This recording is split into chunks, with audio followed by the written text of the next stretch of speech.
Welcome back to the channel. Today, we're diving into a hot topic that I know a lot of you have been asking about: condo versus new house and lot.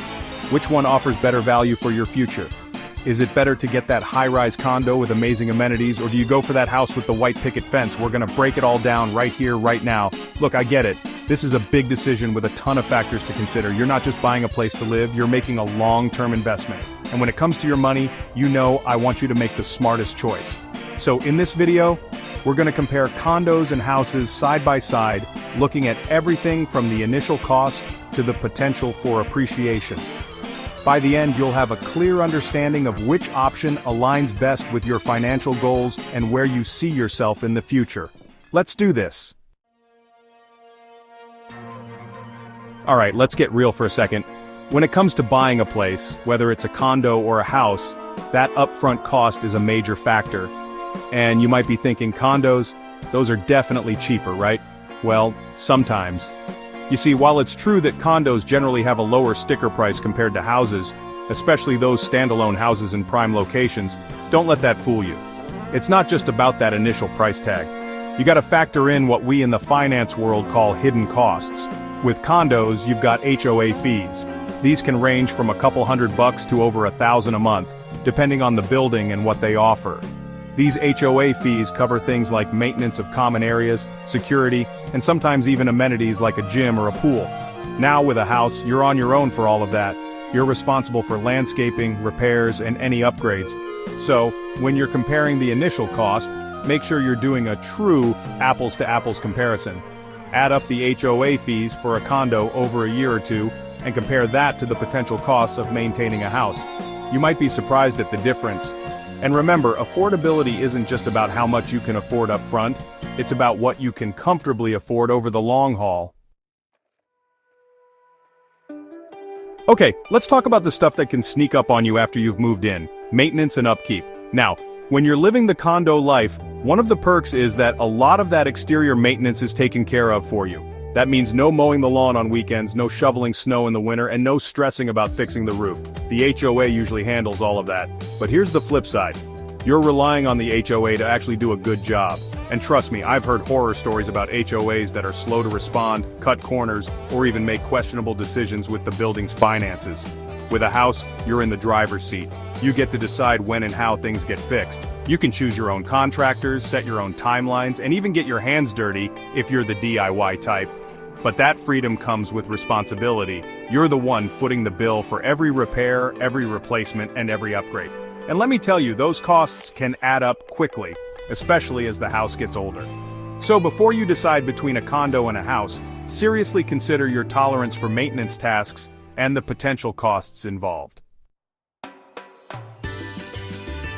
Chapter 3: Amenities and Lifestyle Condo, Luxury versus House Privacy. Which one's for you? Let's be real, one of the biggest draws of condo living is the amenities. I'm talking resort-style pools, state-of-the-art gyms, maybe even a concierge service. It's like living in a hotel, but permanently. And these amenities can be a huge plus, especially if you live a busy lifestyle and don't have a ton of free time. Plus, condos are often located in prime spots, close to all the action, like restaurants, shops, and entertainment. So, you're saving time and money on commuting, which is a major win. Now with a house, you get something different: space and privacy. You've got your own yard, your own driveway, and no shared walls with neighbors.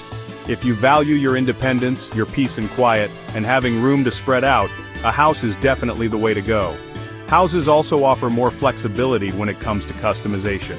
You can renovate, remodel, and decorate to your heart's content without having to answer to an HOA. Ultimately, the best choice for you depends on your lifestyle and your priorities. Are you all about that low-maintenance, amenity-rich lifestyle? Or do you crave the space, privacy, and freedom that comes with owning a house? There's no right or wrong answer, it's all about what fits you best. Chapter 4: Property Value. Will your investment grow or shrink?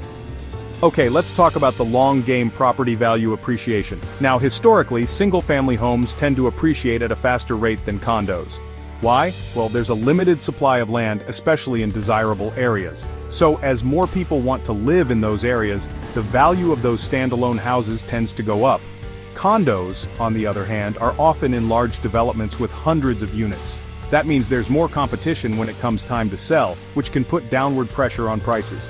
But there are exceptions to every rule. In some super hot real estate markets, condos can appreciate significantly, especially if they're in prime locations with high demand. Another factor to consider is the overall health of the HOA.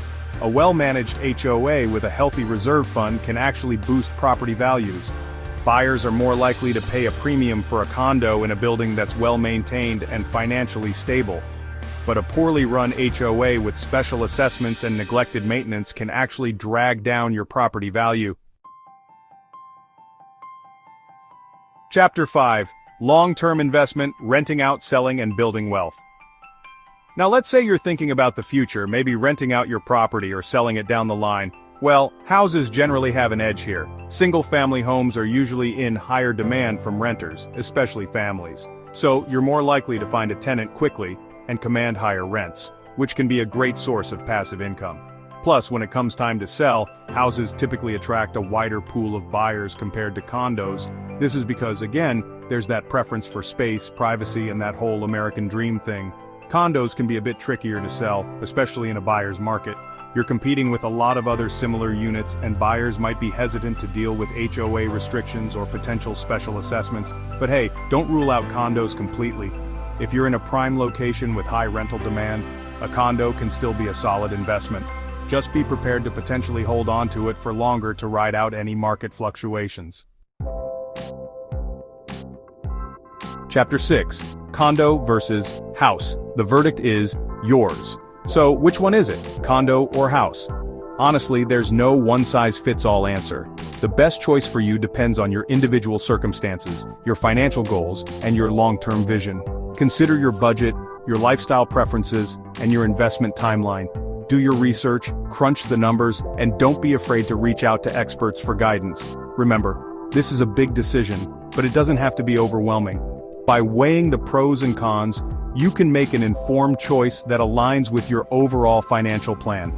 And hey, at the end of the day, the most important thing is finding a place that you love, a place that you're proud to call home. So which one do you think offers better value for your future? Let us know in the comments below.